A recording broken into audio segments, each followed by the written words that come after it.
Strategi rahasia amankan uang belanja saat harga sembako naik.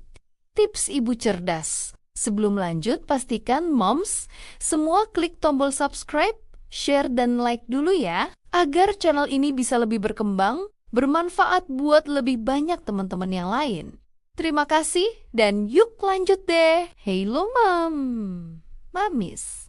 Baru kemarin rasanya kita senyum-senyum lihat saldo di rekening. Pas mampir ke tukang sayur, kok rasanya jantung mau copot lihat harga cabai sama beras yang naiknya lebih galak dari cicilan panci? Fenomena scarcity mindset atau mentalitas merasa serba kurang, ini beneran lagi menghantui kita semua.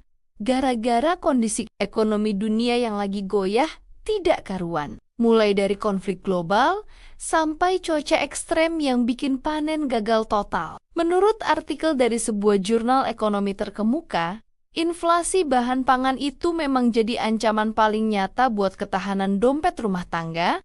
Makanya kita harus banget punya strategi tempur yang lebih canggih daripada sekadar nawar harga di pasar kalau tidak mau pusing 7 keliling pas akhir bulan nanti. Nomor 1, kita harus paham dulu psikologi belanja yang sering bikin kita hilaf. Seperti melihat label diskon, tapi tidak sadar barangnya. Sebenarnya tidak butuh-butuh banget. Teori efek anchoring ini sering bikin kita merasa untung, padahal cuma tertipu angka. Jadi mulai sekarang, mending fokus ke daftar belanjaan yang sudah ditulis dari rumah, dan jangan sekali-kali belanja pas perut lagi lapar. Strategi paling ampuh itu sebenarnya ada di niat dan kendali diri. Karena sekuat apapun metode kita, kalau lihat promo beli 2 gratis, 1 langsung goyah, ya sama saja bohong. Apalagi kalau barangnya cuma buat pajangan di kulkas, sampai layu. Nomor 2, mari kita pakai metode envelope budgeting atau sistem amplop yang sudah dimodifikasi biar lebih kekinian, tapi tetap efektif menjaga aliran kas. Bagi uang belanja bulanan ke dalam 4 atau 5 amplop kecil sesuai jumlah minggu dalam sebulan. Terus jangan pernah sekali-kali pinjam uang dari amplop minggu depan, hanya demi nurutin pengen makan bakso sultan di awal bulan. Kalau uang di amplop minggu ini sudah habis, ya sudah tidak perlu panik atau merasa gagal mengatur keuangan. Justru di momen seperti ini, kita ditantang untuk lebih kreatif dan cerdas dalam memanfaatkan apa yang masih tersedia di dapur. Coba buka kulkas, lihat isi rak bumbu, dan perhatikan bahan-bahan sederhana yang mungkin selama ini terabaikan. Anggap saja kita sedang mengikuti kompetisi masak tingkat internasional, di mana para pesertanya justru diuji dari kemampuan mengolah bahan seadanya menjadi hidangan yang luar biasa. Disinilah kreativitas benar-benar diuji. Sisa sayur bisa disulap jadi tumisan lezat, nasi kemarin bisa jadi nasi goreng spesial, dan bahan sederhana seperti telur pun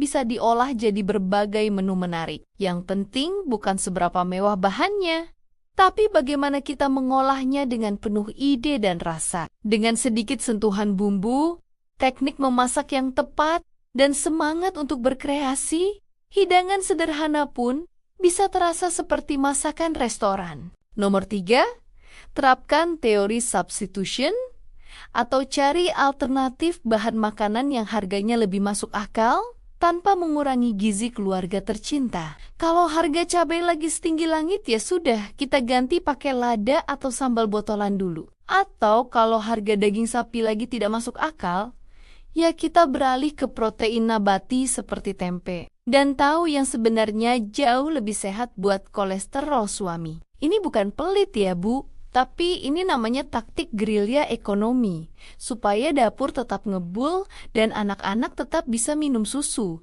tanpa kita harus gadai perhiasan emas hasil nabung bertahun-tahun. Nomor 4, usahakan belanja dalam jumlah besar atau bulk buying untuk barang-barang yang awet dan pasti dipakai seperti detergen atau minyak goreng saat ada promo besar-besaran. Tapi ingat ya Bu, belanja grosir itu tujuannya buat stok, bukan buat langsung dihabiskan dalam semalam. Jangan sampai karena merasa punya stok minyak banyak, terus tiap hari masaknya gorengan melulu sampai batuk. Kita harus jadi pengatur keuangan rumah tangga yang paling jagoan. lebih jago dari simulasi komputer manapun. Karena kita pakai perasaan dan kalkulator alami di dalam kepala yang sudah terasah sejak zaman gadis. Nomor 5. Jangan gengsi buat tanam bumbu dapur sendiri di pot atau polybag kecil di halaman rumah kalau memang ada sedikit sisa lahan atau balkon. Tanam cabai, tomat, atau seledri itu lumayan banget buat menghemat pengeluaran receh yang kalau dikumpulin ternyata bisa buat beli daster baru di akhir tahun. Selain masalah penghematan keuangan, aktivitas berkebun ini juga bagus banget buat kesehatan mental, biar kita tidak gampang marah-marah sama suami. Cuma gara-gara harga bawang merah naik Rp2.000 per kilogram. Nomor 6. Buatlah catatan pengeluaran sekecil apapun itu, bahkan sampai bayar parkir atau beli kerupuk di pinggir jalan karena bocor halus, itulah yang biasanya bikin tabungan ludes. Tanpa catatan yang jelas, kita bakal sering bingung sendiri. Kenapa uang cepat banget habis, padahal merasa belum beli apa-apa yang mewah? Dengan melihat angka-angka itu secara jujur, kita jadi sadar mana pengeluaran yang memang kebutuhan primer dan mana yang cuma sekadar keinginan sesaat akibat lapar mata.